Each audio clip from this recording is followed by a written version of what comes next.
Why don't we talk about the Utah Jazz? Because I felt like it was pretty shocking the way this team performed at Boston last night. They essentially no-showed. And I thought after the game, Donovan Mitchell's frustration was palatable. He talked about how, really all that matters is that they win games. And think about what's on the line in this ballgame last night. You are now tied with the Dallas Mavericks for the 4th and 5th spot, who, by the way, you're going to run into in Big D on Sunday.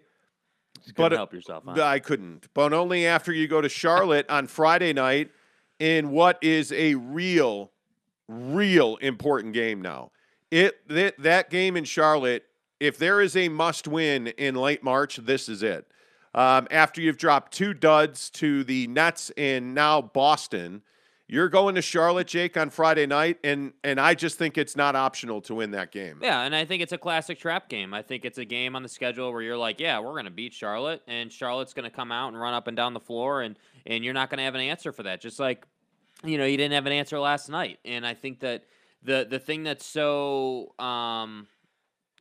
concerning might be a strong word, but the thing that I just worry about is this team tends to go into this no offense, just kind of play pickup basketball vibe offensively. Like, that's kind of what they do. They just sort of set a screen, meander around the floor, and that's pretty much it. And that's not going to get it done against, teams who play good basketball.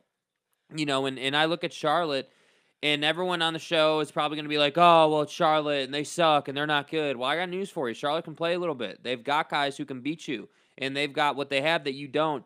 Is athleticism. That's the biggest thing. They want to run. They want to get that first step right by you. They want to drive to the basket. They want to posterize somebody, and that's the thing that I really worry about when I look at, can the Utah Jazz keep the 4 seed? Like, I don't know, man. Like, I think that you're now tied with Dallas, and Dallas has proven through their East Coast trip that they did better than you've already done, which is kind of what we thought would happen, but, we had to see how it played out. So I just think that the Jazz are in this period of time where you're missing Bogdanovich, you don't have Daniel House Jr., you don't have the full allotment of guys, and you're dealing with that. Last night, it would have been really nice to have Daniel House Jr. guard Jason Tatum. That would have been really, really nice to have, but you didn't have that. Last night, it would have been really nice to get some, Bogdanovich threes out of the corner on some Don drive and kick. Like, that's the other thing I noticed. The drive and kick game just disappears when Bogdanovich isn't on the floor,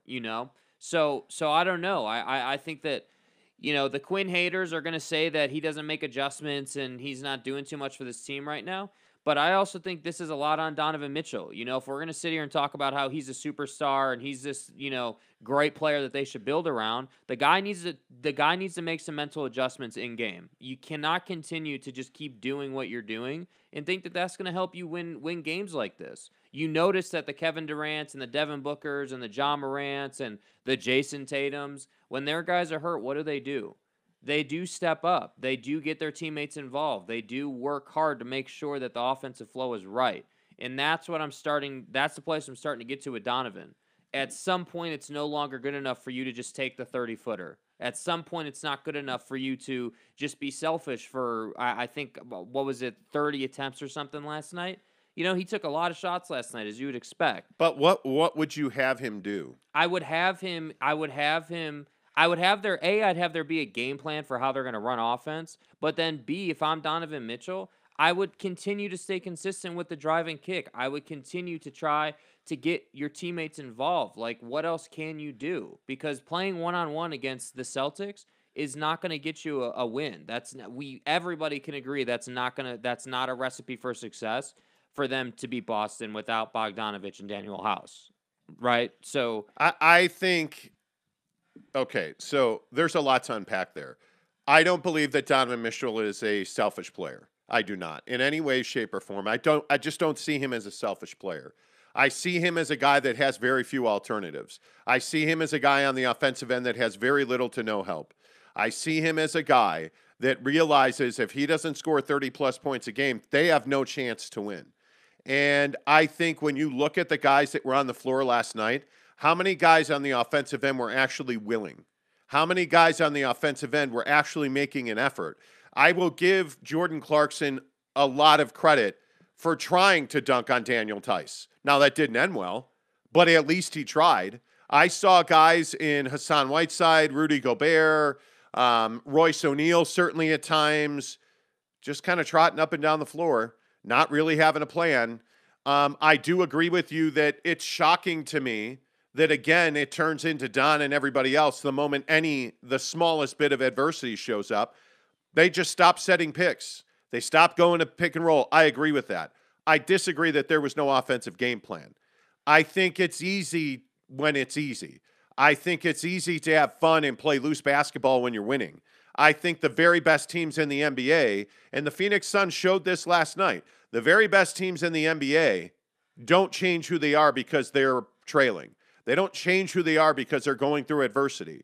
They simply execute who they are at a much higher level. And the Jazz don't have the ability to do that. Injuries be damned, and I'm tired of talking about injuries, and I'm tired of using injuries as an excuse. Every team in the NBA has injuries. Is it an excuse that Anthony Davis is out, or are you out celebrating the Lakers sucking? It probably is both, right? But who's the player that the Jazz are missing right now that's a true difference maker? Because it ain't Bojan Bogdanovic, I can tell you that. Because we've been sitting on this show for the entire season begging him to do something other than nothing.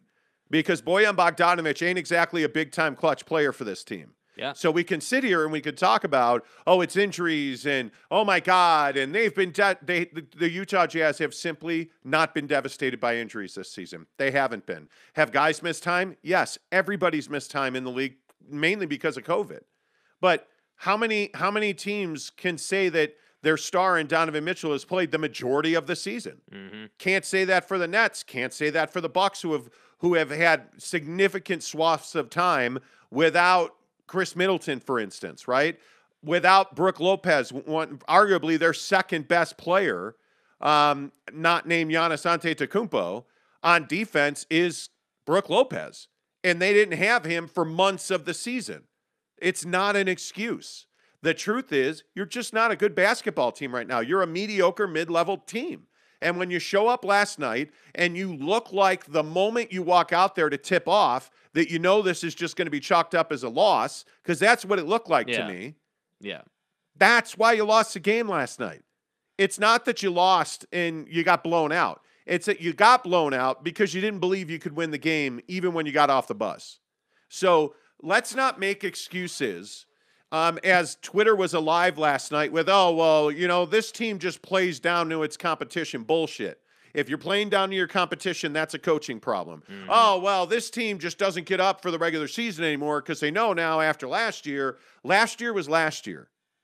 You're about to become irrelevant.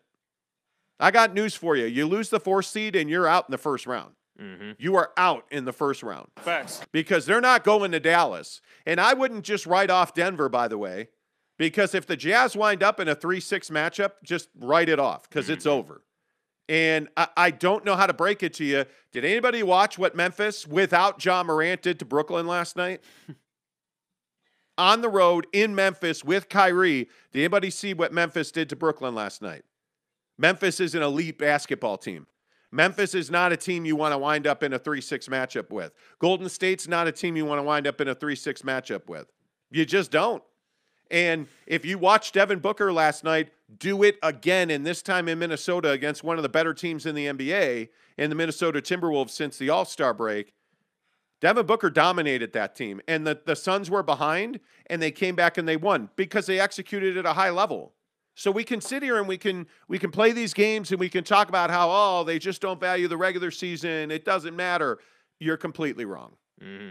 If that's your take, you're completely wrong. Yeah, no, I think they value the regular season at a high level as well. I completely agree. I agree that injuries aren't necessarily an excuse. I think that the thing, like I was saying, I mean, the biggest thing to me is I disagree. I didn't really see a real offensive game plan last night. Like I do agree that when adversity hits, they do go away from whatever the game plan is. But I didn't really feel like there was a real concerted effort to try to create, advantageous matchups or any sort of, like it's a strategy to say, all right, we're going to have Don play the 2. We're going to get him the ball once we cross half court, and then we're going to try and drive and kick and swing the ball. That's a strategy, you know? But, like, I don't feel like, and I feel like this happens a lot with this team, I feel like whatever the strategy was, it's gone, like, 5 minutes into the game. You know, it just kind of disappears. And so that's why I say I don't know what the strategy was, because whatever it was just wasn't present, you know? And so I guess what we're getting to here is that yeah, lack of depth is a huge problem for this team. They don't have an answer when guys do get hurt. Because the truth about it is, as you were saying, every team goes through injuries. It's just a matter of how well you can absorb those injuries. So I think the Jazz are just in this place where you're sort of at this crucial moment in time for this particular team where you've got a choice to make. You're at that classic, you know, split in the road. You're either going to come together and you're going to start playing a better brand of basketball, and you're going to be playing your best basketball going into the postseason, or you're going to continue to do what you did last night, which is not play team basketball, fall apart a bit, and you're going to go out in the first round. And then we're going to have to talk about, well, is Don leaving, and is all this and that, and there's going to be all this drama that doesn't need to take place. So that's where I really honestly feel like this team is at right now. Yeah, and I just think you're too nice about it. I mean, let's stop trying to be nice. At what point do we stop spinning that the Jazz are old? At what point do we stop spinning that Rudy Gobert is becoming a liability on a nightly basis? You're watching the regression of Rudy Gobert's offensive ability right in front of you because this team refuses to run pick and roll in crucial minutes. He's useless to you in the last 10 minutes of a game if you're not going to run pick and roll. Yeah. He's useless. Honest to goodness, he is the best offensive rebounder in the NBA, in my opinion. Shoot the ball off of pick and roll and let him do what he does best. But you're not running pick and roll. And let's stop pulling punches on the other guys on this roster. Rudy Gay is an abject failure as a free agent signing. The guy just does not bring value of much of any sort, really. Yeah. I mean, he shoots the 3 well occasionally. He cannot defend, and this team cannot play at pace. Why did the Boston Celtics nominate you last night? And this is a really important point. Yeah. Because they ran right past you. You watched them play basketball last night. They had so many wide open looks and layups. And this idea that, well, Rudy, I mean, what he doesn't do on offense, he makes up for on defense. Somebody forgot to fucking tell Robert Williams that. Because Robert Williams has no fear. Daniel Tice has no fear. None whatsoever. And I tweeted the video out yesterday. And I'm so fired up about this because I'm tired of making excuses. Mm-hmm. I'm tired of it being okay. Oh, well, this is just the Jazz. Mm-hmm. We love these boys. Mm-hmm. This isn't BYU. This isn't Utah. This is professional basketball where guys make a hell of a lot of money. Yeah. And I will again say, if you cannot figure out and you cannot see in front of you that Donovan Mitchell is the only right thing on this roster right now, he is a true NBA superstar with no help. You need somebody else who can night in and night out be penciled in for 20 points. Well, look at that Baines contribution last night. You know, for Memphis, he was one of the main reasons they won that game last night. Yeah, and I know that we take a lot of crap on this show because I think Memphis is a better team. If you run into Memphis in the playoffs, you're losing that series. Yeah, it's over. You are losing that series, and I feel like the excuses that are made for this Utah Jazz team have got to stop at some point. And there's not a lot you can do right now to fix this. Mm-hmm. There isn't. But when we talk about fan apathy and, that the media simply, gets on their knees and beaches this team on a nightly basis, they do. They do. You're not wrong. You're not wrong. You look at the guys that cover this team waxing on about, oh, Donovan's so upset about the loss. And, okay, who are you? What do you do for a living, man? Yeah. Like, if you're not going to be critical of this team, and if the Salt Lake Tribune doesn't hire a beat writer who can actually write beat stories and game stories, this team's never going to be accountable Yeah. because they're not accountable to the media At all. Nobody is asking questions that need to be asked. Nobody is saying, hey, has this team just hit the wall because of age?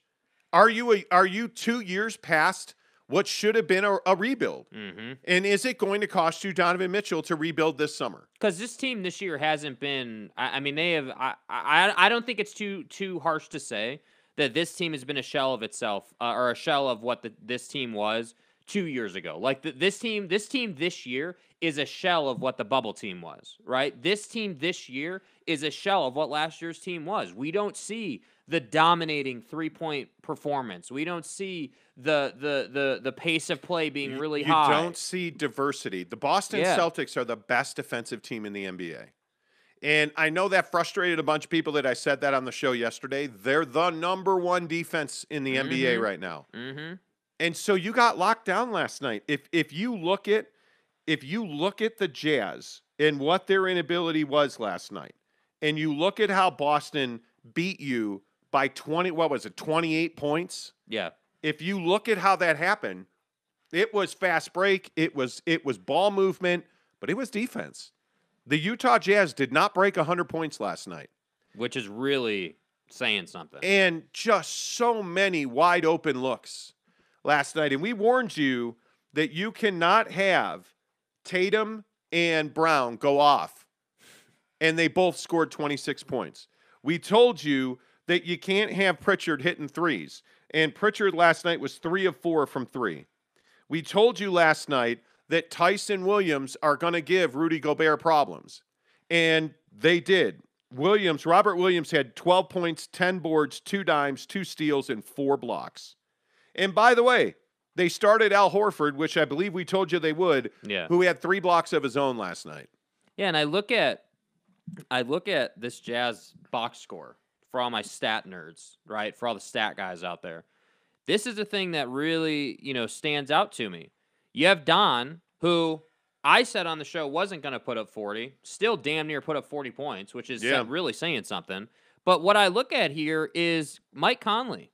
Can we talk about Mike Conley for a second? 9 points? That's it?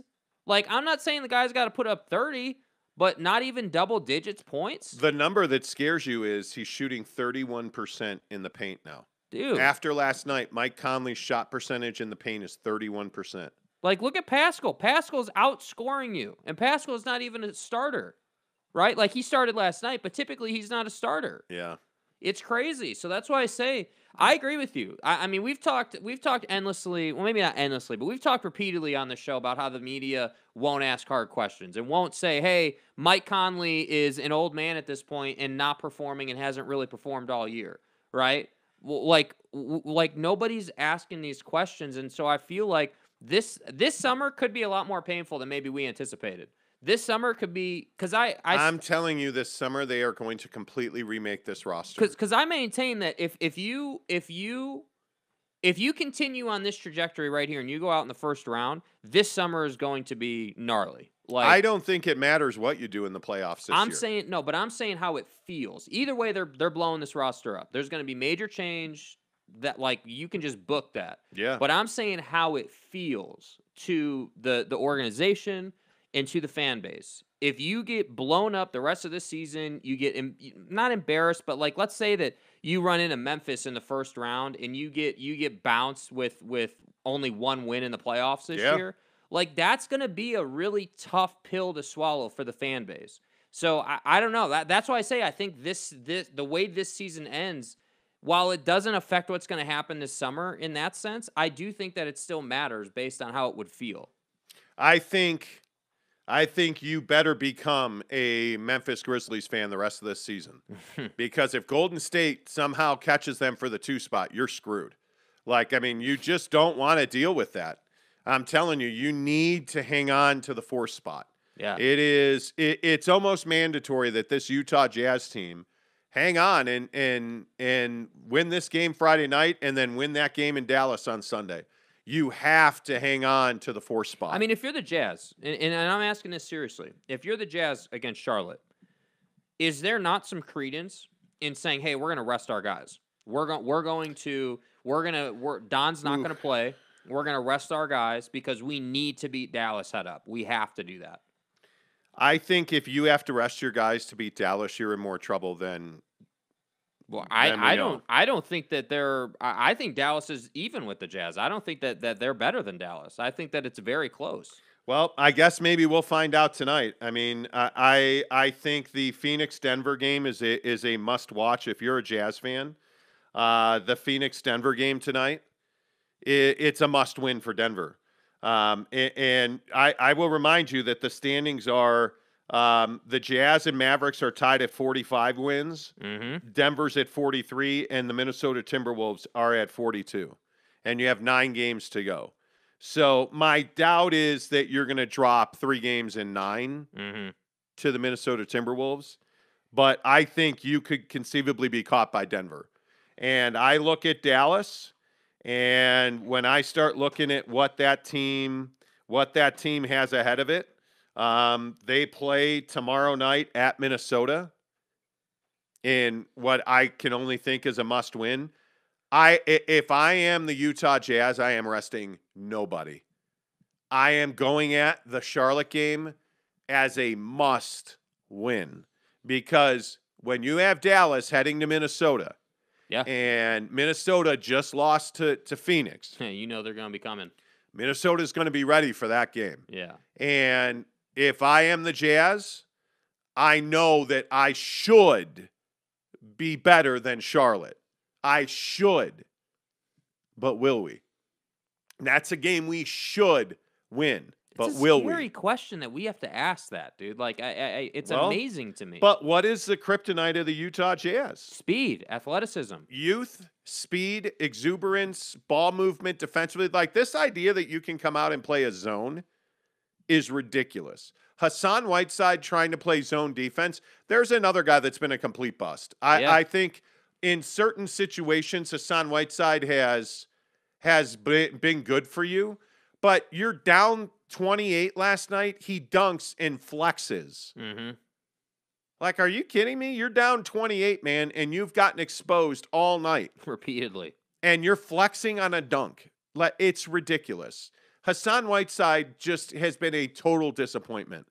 And whatever. Anyway, my point is, I look at what's going on with Charlotte, and that's a team that's a 500 ball club that you should beat. But the problem is that they're fast, they're young, they're explosive with Terry Rozier and Bridges getting fed by LaMelo. They're athletic. They have guys that can jump out of the gym. I mean, you look at the way that Charlotte plays basketball. That team should terrify you as a Jazz fan. Yeah. And we'll talk about it a lot more tomorrow as we get ready for that game tomorrow night. But when you look at guys like Mason Plumlee, Montrezl Harrell is their second center. You look at P.J. Washington, Jalen McDaniels, Kelly Oubre. I mean, they're all fast, young, long guys. They play exceptionally well on the wing. My guess is that you're not going to get Boyan back for that game. And even if you do, I don't know that that's a real effective place for him. And again, I'll just ask you, where does Rudy Gobert fit in against a team like Charlotte that just wants to have a track meet with you? Yeah, and this would ideally be where the Rudy Gay thing would have come into play if he would have lived up to it. But Small ball 5. Yeah.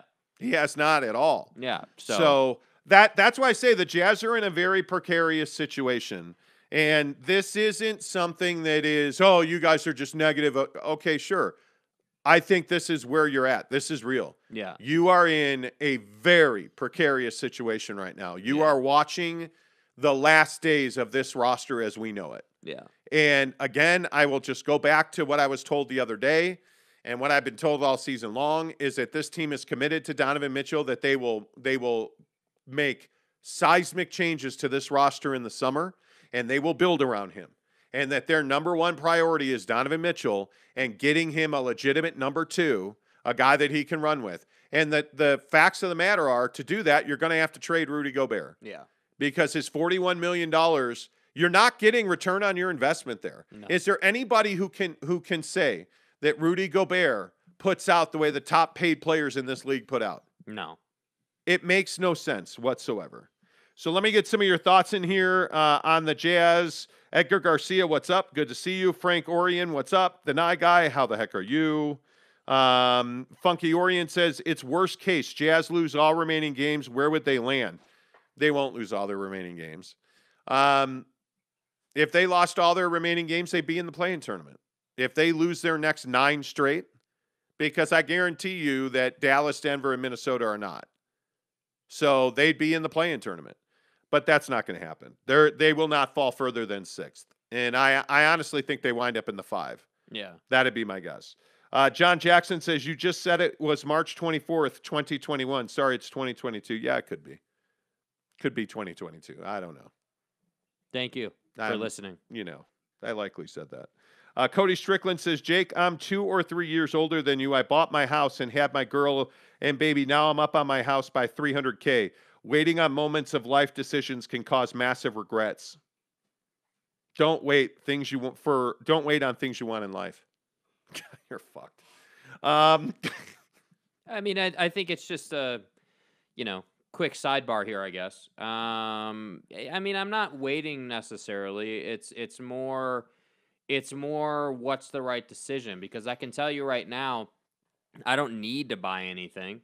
I don't need to. It's not like I have some huge family living in a tiny place. It's just me, Really, the conversation more stems around what the right decision is. And my feeling more and more is the right decision is to buy a place, to rent it out, and get income from it. That's my feeling on it. But, I'm not really waiting on things. It's more just tactical, I guess. Yeah, and I also think,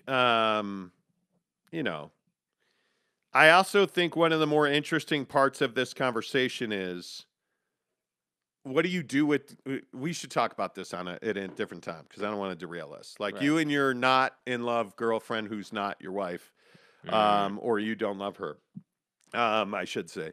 Anyway, the Night Guy says, I was most annoyed with Whiteside. He simply looks like he could care. He looks like he could not care less. Yeah. He says he simply looks like he could care less. No, he could not. He's not capable of caring less than he looks like he cares. I would have sent him to the showers in the first quarter after letting nearly everyone buy him. Your other message was filtered. Frank H., your message was filtered. I'm getting a sense that there's a lot of cursing happening in the comments. I'm guessing. The Night Guy says Forrest was putrid last night. He was not good. No.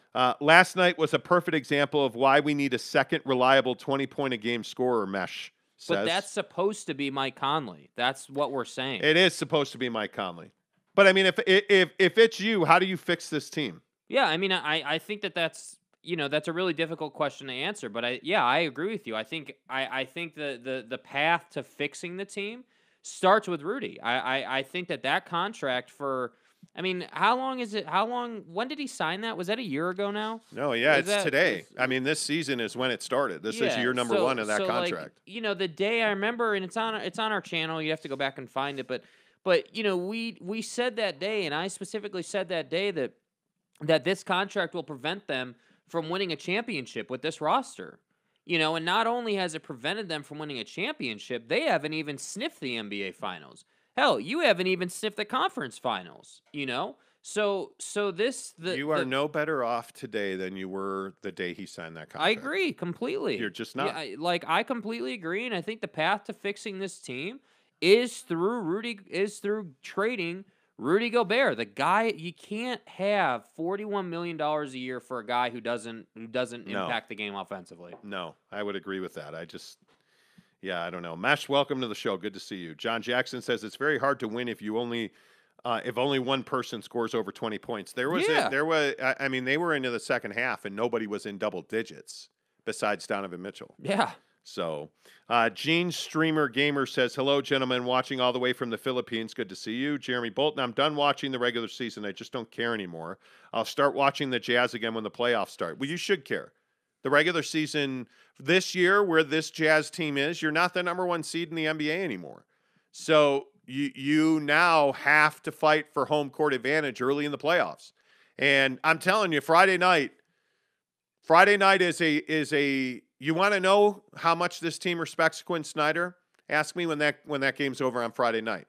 You want to know about leadership and testing people's mettle? Ask me on Friday night when that game's over. Why? Because leadership and generalship from your head coach and the coaching staff down to the players, that's going to determine win or loss on Friday night. Because the thing that should stand out to you and should be terrifying is the body language of this team last night was terrible. Terrible. And if you roll out with that same body language, and my guess is you won't because you don't respect Charlotte the way you should. There's Jazz fans have, yesterday were laughing at us because we were saying Friday is going to be tough.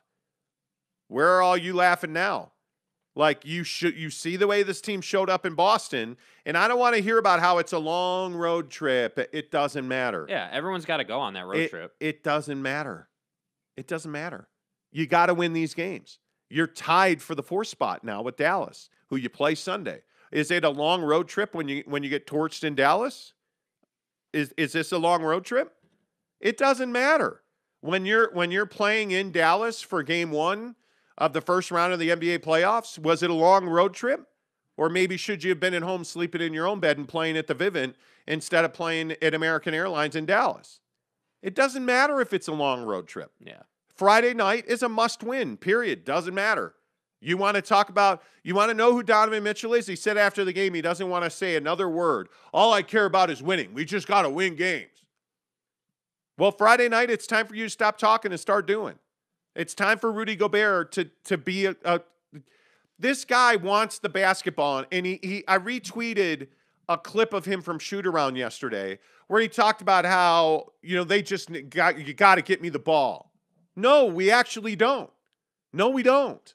You're not good offensively. Nobody's getting you the ball offensively. But then again, nobody will call him out on that. Nobody will say, well, hey, do you realize that your turnover percentage off the dribble is significantly higher? Do you understand that when you get the ball, when people lob you the ball in the post, you drop it below your shoulders and guys are swiping you? Well, that should be a foul. Well, croissants and fucking lox and bagels. I don't care. It's not a foul because they don't call it. Like his entitlement offensively is mind-blowing to me. Yeah. Rudy Gobert can't dribble the ball. His footwork is terrible on the low block. He cannot finish off the dribble. He cannot finish when he's got to turn and step through. And if he doesn't catch and dunk it, he's not finishing. Yeah. He's not. And I love that the guy shoots free throws better now. But what does that mean when you're losing by 28 points in Boston? Congratulations, Rudy. Congratulations on, you absolutely making free throws last night. Man, maybe we should give you $41 million more now. Like, what does it mean that he's like, everybody's like, you don't give him credit for making free throws. Okay, cool. I gave him credit for making free throws. Did you win the game in Boston? Did you lose by 5? No, fuckers. You lost by 28. What does it mean? What does it mean? Yeah. It means he makes $41 million and he's a dead weight on offense. Yeah. Because they won't run pick and roll when they need it. Game's on the line, Don and everybody else. Where'd the pick and roll go? Yeah, as it's been for a year and a half, 2 years. It's so frustrating that Jazz fans will not look at this team the way it really is. And I've covered a lot of pathetic fan bases. Like, there is no more intolerable fan base than the LA Laker fans. None. They think they are the greatest thing ever. I'm telling you, Jazz fans, you got to come to reality. You have got to stop listening to Holly Rowe. And you got to stop listening to Bowler Jack rave on about how great Rudy Gobert is and he's disrespected. He's not disrespected. He's actually not disrespected. During this stretch of games where you have played less than stellar basketball, what has Rudy Gobert meant to you? Well, he's meant that he's kept you in games defensively, right? Oh, that's right, until you lost by 28 in Dallas and you gave up 125 points. Mm. So, again, I'm just asking, what does Rudy Gobert mean to you when, again, you can't match up with, not even Kevin Durant, you can't match up with the athletic wings? Bruce Brown is probably more of a reason, Patty Mills is more of a reason you lost to Brooklyn than Kevin Durant. Jaylen Brown is why you lost to the Boston Celtics, because Jason Tatum's going to get his. Kevin Durant's going to get his. Donovan Mitchell's going to get his. But what does all that mean? Dude, Boston shot 52% from 3 last night. And look at how many of them were open looks. Look how many of them are wide open, no hand up, no rotation defensively. Jordan Clarkson won't fight through a three or won't fight through a screen. Because notice what Boston did. They just kept running pick and roll to get Jason Tatum whenever he wanted. Jason Tatum, 9 of 15 and 5 of 8. Jaylen Brown, 10 of 17, 3 of 6. Like, you're getting high-quality looks. It's so frustrating. It just is incredibly frustrating. I don't understand. Like the Mike Conley thing. Drew or somebody was all over us on the YouTube comments overnight because we said that we're watching Mike Conley's decline. 1 of 5 from 3. And he's like, well old players decline. Yeah, but not all fan bases. Yeah, but not all fan bases pay all kinds of respect and love and adoration to the old player declining when you're paying the luxury tax for the guy. That's exactly what I was going to say. Not all old players got re-signed in the luxury tax to be here. You just knew it was a mistake when that happened. But anyway, all of that to say, Friday's a must win. Friday's a must win. And until you hold the Utah Jazz accountable for the disaster that this roster is and the huge mistakes you've made with Rudy's contract, Mike Conley's luxury tax, not trading anybody at the deadline. And this is the thing that worries me. Ryan Smith has made 3 really bad decisions. I'm going to approve Rudy's contract. I'm going to pay Mike Conley the luxury tax, and I'm not going to trade Joe Ingles last summer. Oh, we're not trading Joe Ingles, he said on Twitter. Until he tears his ACL, then we're going to trade him. And you were trading him anyway at the deadline. Yeah. So you're paying Mike Conley, and we're watching the guy decline right before our eyes. And congratulations, what's he going to be next year? Because he's under contract next year, too. Right? But why is Bojan Bogdanovic still on this team? Does this team really miss Bojan Bogdanovic? Is that why you lost by 28 in Boston last night? No. Because Bojan Bogdanovic wasn't there? Or is it because you didn't upgrade Royce O'Neal at the trade deadline? Is it because right now, before I say it, what have I told you about Daniel House? What have I told you? The more you play him, the more exposed he's going to get. Because he's bounced around team to team. Those guys don't turn into superstars. So now you're in a position. You want to know where the Jazz are? The Utah Jazz are in a position where they're relying on Daniel House to play defense. A guy who's bounced around the league that you were on 10 days with, who at the trade deadline wasn't even under contract to you. And now this guy is so valuable. And oh my God, we missed Daniel House. Oh man, if Daniel House had played, we'd have beat the Celtics. I got news for you. No, you wouldn't have. Oh, we'd have beat the Nets. No, you wouldn't have. Because Daniel House isn't a guy you can play 30 minutes a night and get that kind of contribution from.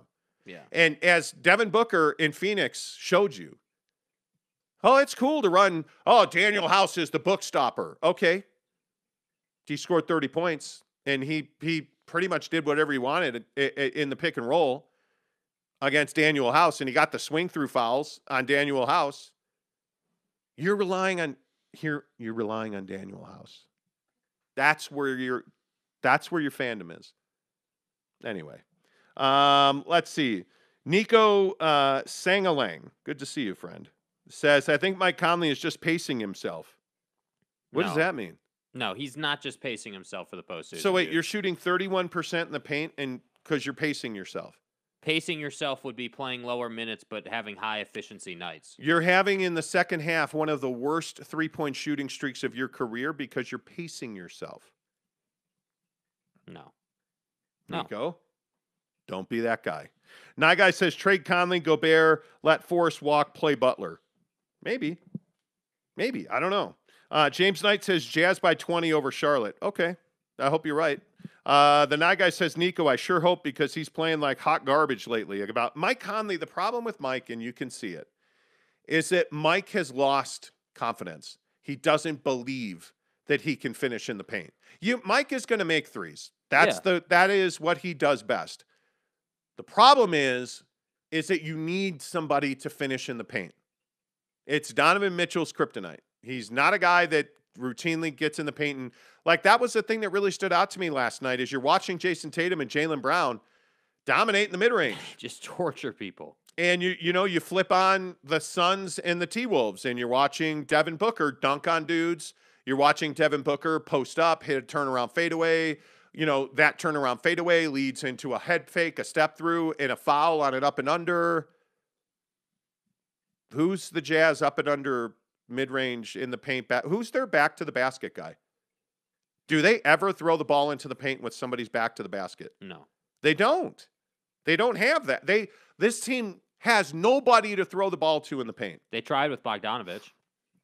That's not his game. They don't, because what happens is when you're slow and unathletic like the Jazz are, it clogs up the paint. And when you don't have gifted drive and kick, the only guy that really drives and kicks on this team is Donovan Mitchell. Yeah. Because what happened last night when Jordan Clarkson went into the paint repeatedly? There were some nice makes, floaters. He has that in his bag. But more than that, you get dunked at the rim trying to, you get blocked at the rim trying to dunk on Daniel Tice. You turn the ball over. Rudy Gay horribly misses a three, gets the rebound, immediately throws a terrible pass across the paint for a turnover. They're just not good in the paint. They're not. Yeah. So you better knock down threes. Which they didn't. And because they didn't run pick and roll. You know what I'm saying? eBay says, I finally have come to realize the Jazz cannot win a 7-game series. Live and die by the three is a bad deal. You just now figured this out? He also says the Sixers will beat the Celtics and Bucks. The bench has come alive. James Harden is a disaster. Yeah, it's not good. And by the way, Kyrie's now able to play at home. Starting Sunday, Kyrie can play at home. The Nets are about to come alive. And they're not going to get Ben Simmons this year. I think they know that. They've got to get Seth Curry back because he is a knockdown shooter. And you need that guy to get healthy. And shocking, the Currys have ankle injuries. Conley and Gay need to go. Trade everyone but Donovan and Clarkson. Seriously, pisses me off. Nyguy says, I think at some point we have to discuss coaching and the system we run. Are players ignoring him or doing everything he says? It's time for a new voice. I think it's time for a new voice with this group. Yeah. If you change this group over the summer, there's no reason to let Quinn Snyder go. But if you just, I ask you again, like who is it who's the problem on this team offensively? Because there's only one answer to that. Mm-hmm. And that's Rudy Gobert. Rudy Gobert's your pick and roll guy. Rudy Gobert's the guy that should be at the center of your world. You know what's so fascinating though about Rudy is he sets these great picks, but like he's not actually a dominant pick and roll player. If you think about it, think about what it takes to be a dominant pick and roll player. So you got to have the lob game, right? You got to have the ability to go up, catch a pass, and dunk it. He's got that ability all day long. That's his absolute strength on offense. But think about what else makes a great pick and roll player. The ability to pick and pop. The ability to pick and pop but not take that shot and pass it to the corner, right? The ability to understand spacing and move the basketball. That's the thing that layer of offense this team hasn't had since this group was conceived because of Rudy's shortcomings. You look at, I look at DeAndre Ayton or like you look at Joel or you look at Jokic. Why do you think those guys are in the MVP race? They're in the MVP race because they know how to move the ball. They can shoot the basketball. They can dunk the basketball. They can dribble the basketball. They're actual, basketball players. They can do more than just dunk. They're good at basketballing? Jesus, man. Jesus. Yeah, Jesus Shuttlesworth was really good. I wonder when Rudy gets shipped out to a garbage team this summer, I wonder if that will be enough incentive and enough motivation for him to learn how to dribble a basketball or take a jumper. It's amazing, and I've been saying this about Ben Simmons. I've been saying this about Zion. I'll say it about Rudy. You're an NBA basketball player. There is not an excuse in the world for you not to be able to have a jumper. But am I the only one that's shocked he's gone back-to-back games without a block? Am I the only one that's shocked that on this road trip he's not been the same guy? Even against the Knicks, he only had 9 rebounds. But again, he has no place in the Knicks game. No. What place does he have in the Knicks game? But then against the Clippers and the Bulls, he's 19 points, 16 boards, 14 points, 20 boards. Yeah. And what do you have in common there? Well, the Clippers and the Bulls don't have bigs. You look at the Knicks, Nets, and Celtics, they have multiple bigs. Yeah. And I don't know. I maintain he clearly is not 100%. Yeah. But Rudy Gobert is getting bigged by bigs. Like he's Mitchell Robinson owned that ass. He's getting moved. Oh, I don't even think it's Marcus Smart was moving Rudy Gobert off the block last night. And it's not even the Tice versus Gobert matchup that should worry you. It's that bigger, thicker guys are not scared of Rudy anymore. He is dominating guards in the paint. Like he's a fly swatter at that point. But when you put bigs on him or guys with size, length, and girth, he's having trouble. Yeah. And it's a little shocking he has no block shots in back-to-back games against teams that have attacked the basket on the Jazz. And I'll go back to that Brooklyn game where you hung in there. That's 4 games, 5 nights, back-to-back. Hey, you know what? It's Brooklyn. They're good. Your mom's spaghetti. Like, yeah. It is real. Yeah, it is what it is. Yeah. But then you start looking at the team stats. Brooklyn shot 54%. Okay, well, I mean, Rudy had an off night. Well, they, were 11 of 30 from 3. The Jazz shot significantly more free throws than Brooklyn did. Mm-hmm. And you start looking at rebounds and, oh, shit, the Nets out-rebounded the Jazz 41-37. And well, you've been saying this, though, to your credit. I think this should be pointed out. I mean, you have been the one that have said, hey, the Jazz get out-rebounded in the paint all the time. Yeah. And then you look at total turnovers. Both teams had 14 turnovers, so it wasn't turnovers because everybody's been saying that too. Well, when the Jazz don't turn the ball over, they win. No, they don't. The turnovers, fast break points, the Jazz had more fast break points than Brooklyn. The number that kills you is points in the paint, 54-40 against Brooklyn. You're losing this game on the block. Yeah. And that's what I've been trying to say, that we talk about how great Rudy is and look at his numbers and he's an MVP and he's the defensive player of the year.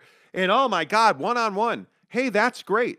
You look at these games where they're playing tragically mediocre basketball. And it's because their numbers in the paint are not good.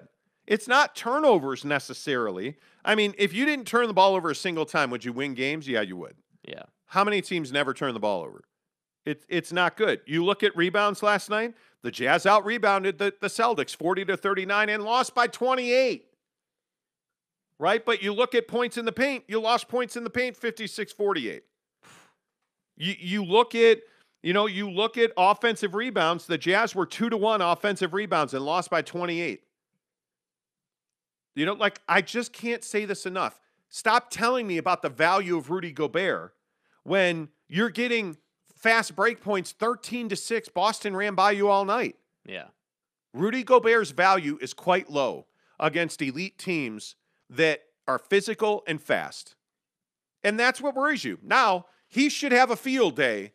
He should absolutely have a field day in Charlotte because Plumlee is not a great player.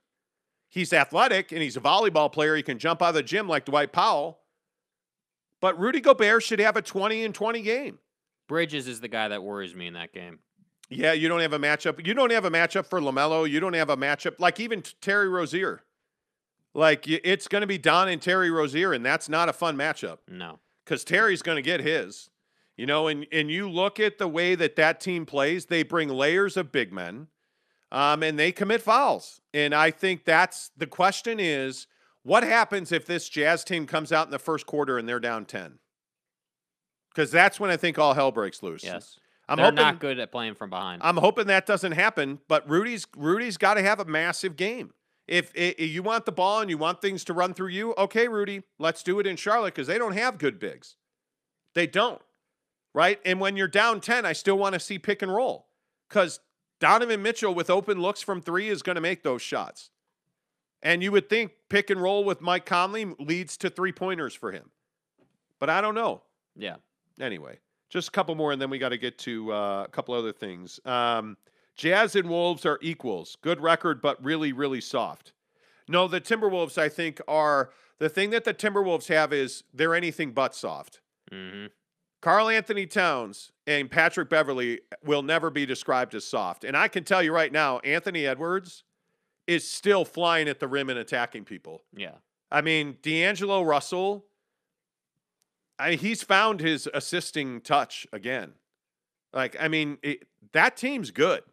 I'm not saying they're better than the Jazz. I don't want to play them in a 7-game series. Yeah. I don't. I just Zero don't. interest in that. I don't. You can't blow wind up Donovan's ass and be critical about turnovers. But turnovers are not what's killing them. 14 turnovers in an NBA game is not that much. When the other team has 14 turnovers as well, it's really not that much. Yeah. You can't lose by 28. You can't. He says you can't blow wind up Donovan's ass and be critical about turnovers because we know who has the ball in their hands the majority of the time. Well, so what you're saying is that turnover-wise, you feel like that's mostly on Donovan Mitchell. Well, last night Don had 2, Royce had 2, Conley had 2, and Jordan Clarkson had 5. Jordan Clarkson's always got 5. Mm-hmm. Donovan Mitchell's not the turnover problem. Like, and this is the thing I wonder about is what do you want Donovan Mitchell to do?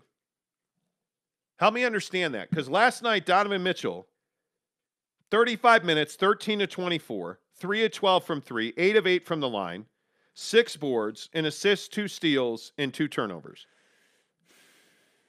37 points. Jazz are a minus 29 last night. Yeah, maybe there's not much more you can do. But I just think that the feel of the offense has to improve. And that's not all on Don. I agree. But there's got to be something's got to change here. Something's got to break. Something's got to, push through. Like there has to be something has to move here. You're banging your head against the wall offensively.